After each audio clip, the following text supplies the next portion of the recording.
Hello, hello, bienvenue dans les fondamentaux de l'aquarelle. Aujourd'hui, nous allons voir la dernière vidéo technique de ce module sur les lavis avant de passer au projet. Et cette dernière technique, c'est la technique du glacis. Ça consiste simplement à faire une couche transparente sur un lavis déjà sec.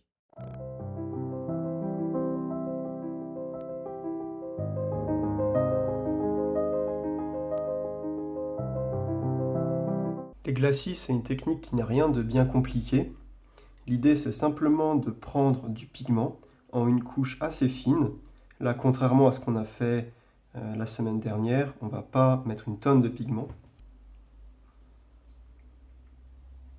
Et je vais faire une bande comme ça, en jaune par exemple. Et je vais la laisser sécher. Vous voyez que j'ai fait une fine couche en profitant de la propriété de transparence de l'aquarelle.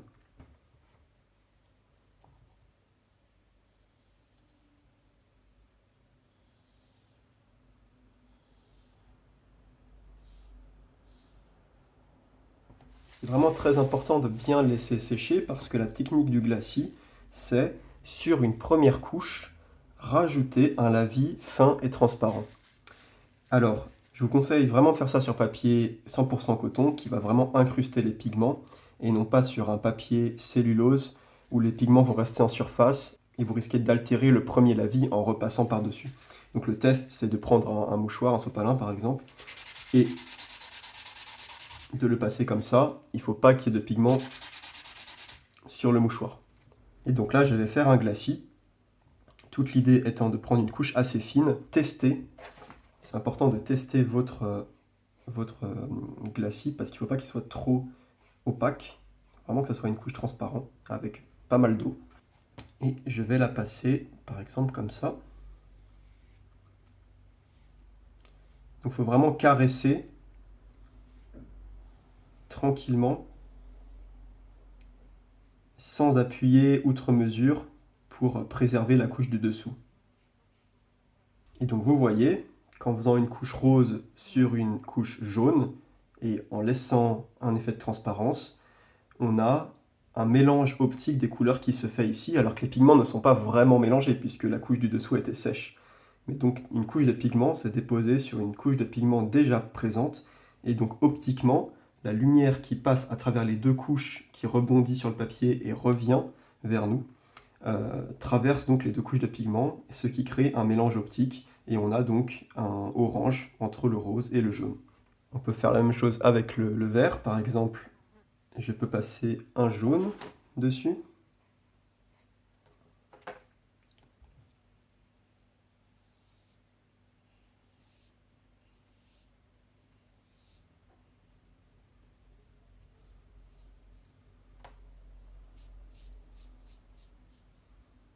Pourquoi pas prolonger le rose sur le vert?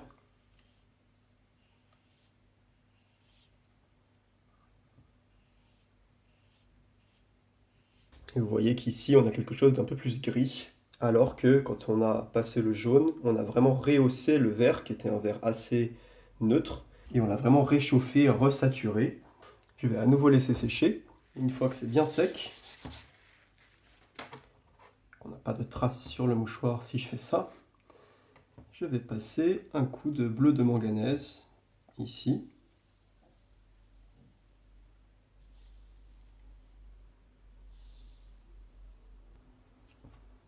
Alors on obtient un résultat assez proche de ce qu'on avait avant. Puis je peux m'amuser à passer un coup de terre de sienne. Voilà, donc je le répète encore, hein, le secret c'est d'avoir vraiment une couche transparente. Là c'est pas terrible, c'est un peu trop opaque. Donc je rajoute de l'eau. Il faut avoir moyennement d'eau et pas beaucoup de pigment pour réaliser un glacis qui va être bien transparent et joli.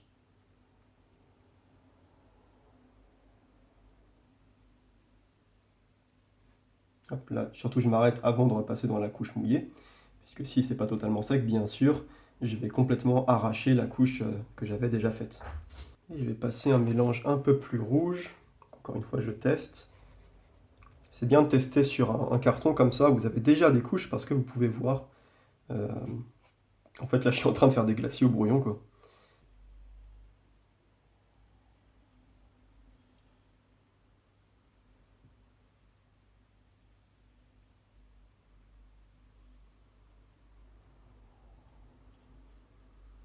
Vous voyez qu'au final, hein, c'est des lavis uniformes sur des lavis qui sont déjà secs. Donc si vous maîtrisez les lavis uniformes, vous maîtrisez les glacis, il n'y a rien de très sorcier. Et par contre, il faut vraiment avoir un papier qui tienne la route. Ça, c'est quand même assez important parce que sinon, ça ne rendra pas bien. Vous aurez un résultat terne. Voilà, je vais continuer tranquillement. Je vous encourage à essayer de votre côté aussi. Vous voyez là, j'ai un rose que je passe dans du bleu et ça fait du violet.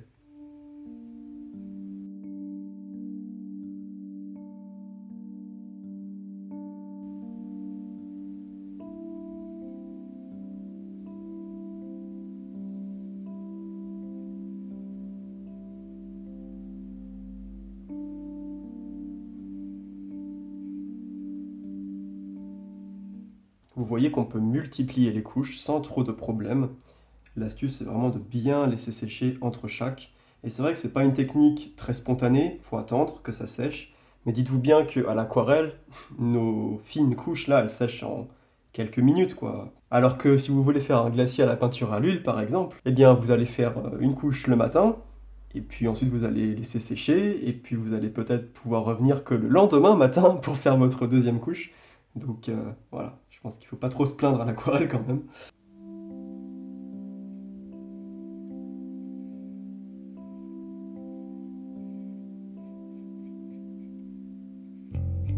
Quelques carrés là, j'aime bien, c'est pas mal ces petits carrés, non?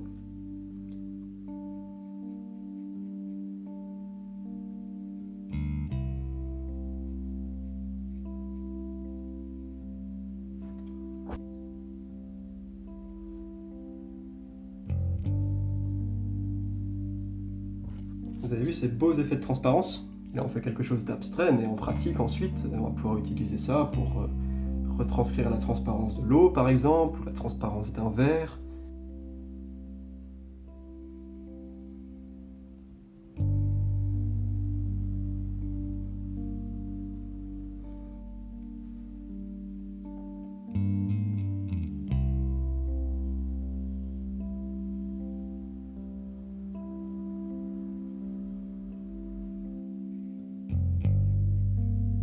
Voilà, on peut s'amuser à faire des petits lavis comme ça en superposition. Et vous pouvez vous entraîner de votre côté, jouer avec les couleurs, avec différentes formes, pour faire déjà des choses qui peuvent être assez abouties en termes d'aquarelle abstraite. Un autre avantage des lavis, une autre utilisation, ça peut être de corriger les couleurs. Par exemple, ici, j'ai un fondu entre du jaune qui est assez acide et du bleu outre-mer. Ce que je peux faire, c'est prendre ça et passer sur l'ensemble une couche de rose. Donc là, je vais faire vraiment un lavis uniforme, comme on a appris dans la première vidéo du module, sur l'ensemble de cette feuille.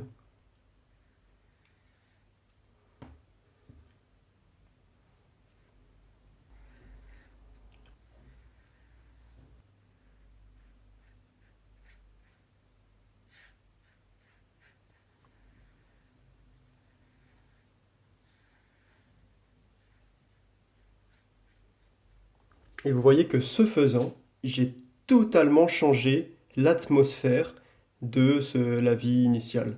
On a un jaune beaucoup plus chaud à gauche et un bleu qui tire vers le violet à droite. Allez, je vous montre aussi un dernier exemple. Ici, j'ai fait des sphères en dégradé, hein, c'est une technique qu'on avait déjà vue. Et par exemple, disons que cette sphère cyan là, je voudrais pas qu'elle soit cyan en fait, j'ai changé d'avis, je veux qu'elle soit verte. Et bah ce que je vais faire, je sais que cyan et jaune ça fait du vert, donc je vais prendre du jaune, que j'ai ici par exemple, et je vais faire un glacis jaune sur ma sphère cyan. Donc tout simplement, une couche homogène, ça va être assez simple ici.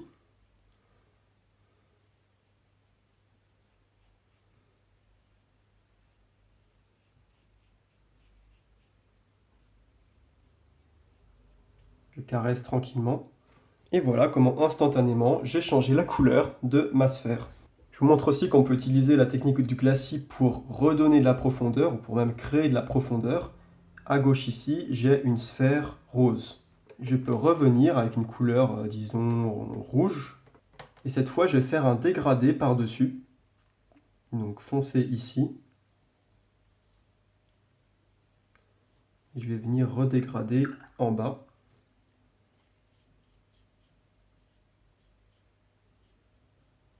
Et vous voyez qu'en quelques coups de pinceau, on a un résultat beaucoup plus abouti que la première couche.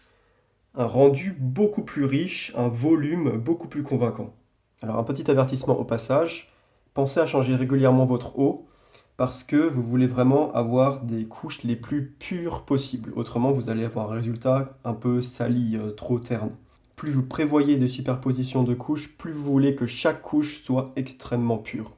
C'est comme ça que vous allez réussir à garder la lumière et la transparence. Donc, changez votre eau. Là, puis là, je peux même décider de rehausser une fois que c'est sec, hein. J'ai bien attendu que ça sèche. Rehausser avec de l'orange.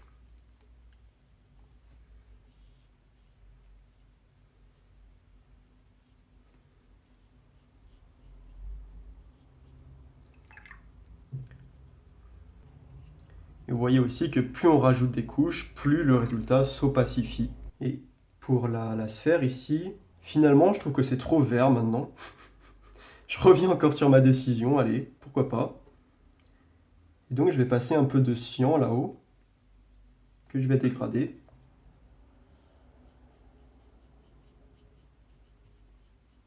Vous avez vu comment on arrive facilement à donner du volume? Donc on va juste faire un support.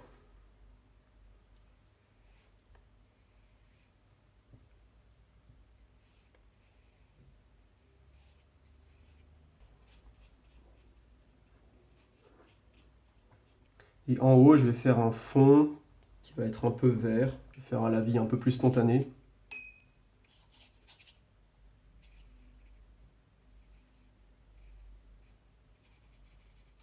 Sur ce fond, je vais juste faire un peu de retrait. C'est une technique qu'on n'a pas encore vue, mais qu'on verra plus tard. Là, c'est juste pour vous démontrer la transparence. Comme mes pigments sont encore mouillés, je peux les enlever.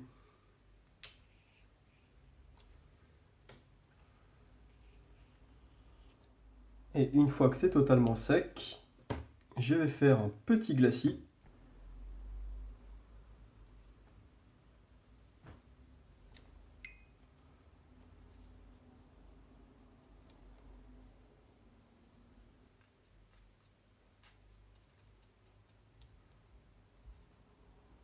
Histoire que vous puissiez voir, par exemple, sur un cas très simplifié, comment les glacis peuvent rendre la transparence de l'eau.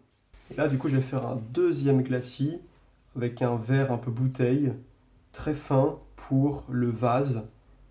Et je vais repasser par-dessus l'eau qui a séché.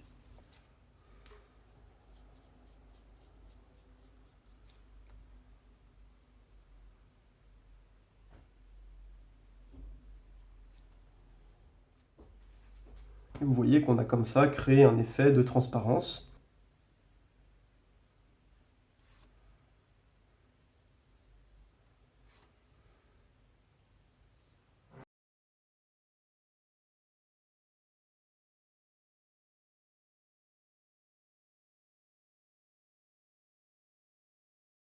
Et voilà qui conclut cette introduction au glacis.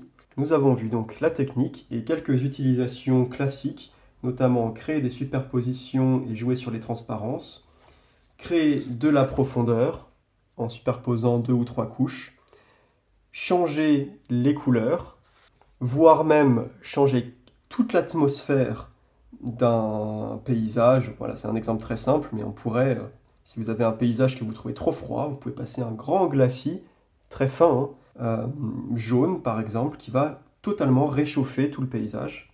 Et enfin, nous avons donc vu sur ce dernier exemple comment les glacis peuvent être utilisés pour rendre la transparence des objets transparents. Donc pour résumer les points clés, il faut vraiment faire des couches fines, très transparentes, avec beaucoup d'eau. Il faut bien sûr attendre que la couche précédente ait totalement séché, et le papier va beaucoup jouer sur la possibilité ou non de faire un lavis propre. Et il faut faire attention à ce que chaque couche soit la plus propre, la plus pure possible pour ne pas perdre la luminosité. Vous voyez qu'ici, on a une belle luminosité sur tout l'ensemble parce que j'ai vraiment fait attention d'avoir des superpositions les plus pures possibles. Ici aussi, on n'a pas vraiment altéré la luminosité, la fraîcheur de l'aquarelle initiale. On a juste réchauffé les couleurs. Et par contre, ici, vous voyez que j'ai fait 3 ou 4 superpositions avec des couches qui n'étaient pas si transparentes que ça. et on arrive à ce moment-là vers un effet plus opaque, qui n'est pas forcément une mauvaise chose, hein, qui permet au contraire de donner plus de richesse et de volume à nos objets. Merci d'avoir suivi cette vidéo et à la prochaine!